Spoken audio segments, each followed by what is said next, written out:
क्या बताते हैं कि भक्ति करें बहुजल तरह सतगुर शरणाई रे, भजन कर राम दुहाई रे, भजन कर राम दुहाई रे। मिर्गा कठिन कठोर है कौका डहकाई रे, कस्तूरी है नाभि में ये बाहर भरमाई रे। राजा डूबे मान में और ये पंडित चतुराई रे, और ज्ञान गली में बंक है तन धूल मिलाई रे।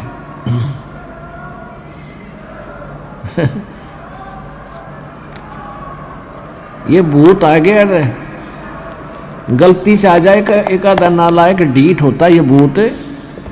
समझदार तो दूर रह जाते हैं, वो भाई क्यों दे तोड़वाई, वहां तो भगवान का दरबार है, पिटोगे। ये एक आधा मूर्ख आ जाए पिटाए पिट, आदत होएगा दी पट्टन की परमात्मा से, तो इनको सूक्ष्म मार पड़ती है भगवान की वाणी से, इसलिए चिल्ला रहे हैं काल के पीड़ित। और जो समझदार होते हैं वो दूर हो जाते, ना भाई वहाँ नहीं जाना, बेइज्जत नाश हो जाए इज्जत का। और परमात्मा देखो ये प्रेत क्यों बने, ये कौन थे प्रेत पितर जो भी बने हैं, ये आप ही हम जैसे इंसान थे।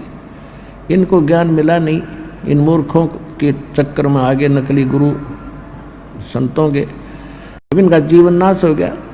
अब अच्छी जो आत्मा के व्यक्ति मरे हैं वो आज किसी को दुखी नहीं दे रहे, वो भूत प्रेत तो हैं ही, और जो ढीठ टाइप के मरते हैं वो जिंदा जी भी दुखी कराया करते, फिर भी उनका स्वभाव बकवास करने का ही है। तो यहाँ भगवान के दरबार में आकर उनको सीधे शब्दों में समझा दिया जाता है कि या तो, क्योंकि वो भी आत्मा भगवान की है, कि या तो दूर रहना ना फिर थारी खैर नहीं है। तो एक आधा ढीठ आ जाता है, उसकी फिर यहाँ समारा जा भगवान अंदर से उनको कूटता है। तो ये चिल्ला रहे हैं मूर्खी में, अब रो रहे हैं, अपना सारा जीवन बर्बाद कर दिया। तो पुण्यात्मा इनका भी छुटकारा होगा।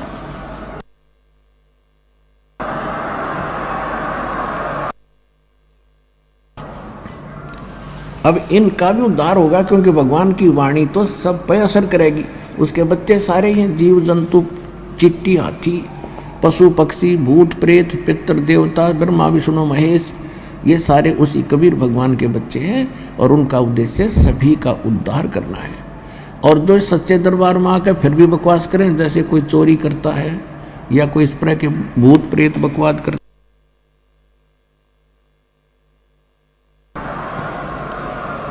तो उनको भयंकर यातना मिलेगी फिर भगवान के दरबार में, और इस जीवन में उनको बहुत कष्ट उठाना पड़ेगा। तो इसलिए अब ध्यान से सत्संग सुनो। अब क्या कहते हैं, राजा डूबे मान में पंडित चतुराई रे, और ज्ञान गली में बंक है तन दूर मिलाई रे। राजा को यानी थोड़ी सी पोस्ट किसी के पास प्राप्त है, सुख का सांस है, टाइम पर टूक मिल रहा है, कोठी कार है, और शाम न घूटी लाने की माया फालतू मिल जाती है।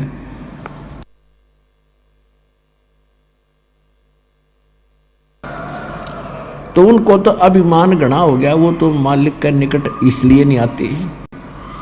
और पंडित जो गुरु पद पर विद्यमान है, उनमें चतुरता गणी आ गई, उनका स्वार्थ हो गया दुनिया को ठग के मूर्ख बनाकर अपने पीछे लगाने का।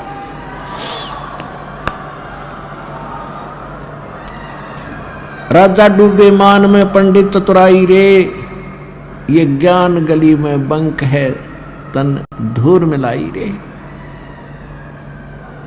उस साहेब को याद कर जिन सौंज ये सब सौंज बनाई रे, और देखत ही हो जाएगा पर्वत से राई रे।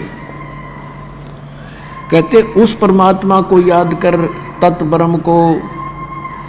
गीता अध्याय नंबर 7 के श्लोक नंबर 29 में गीता ज्ञानदाता कहता है,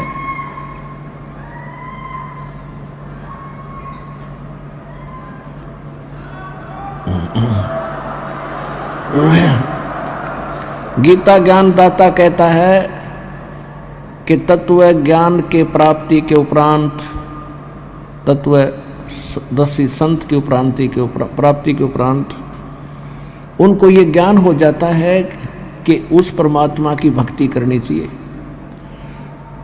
तत्ब्रह्म कहते वो प्राणी केवल जो जरा और मरण से छूटने के लिए प्रयत्न कर रहे हैं। जरा माने बुढ़ापा, वृद्धावस्था का कहर, और मरण मृत्यु। जो जरा और मरण से छूटने के मोक्ष प्राप्ति के लिए जो साधना करते हैं, संसार की किसी वस्तु की इच्छा नहीं करते अर्जुन, वो तत्ब्रह्म से और सारे इन कर्मों से और सब अध्यात्म ज्ञान से कंप्लीटली परिचित हैं।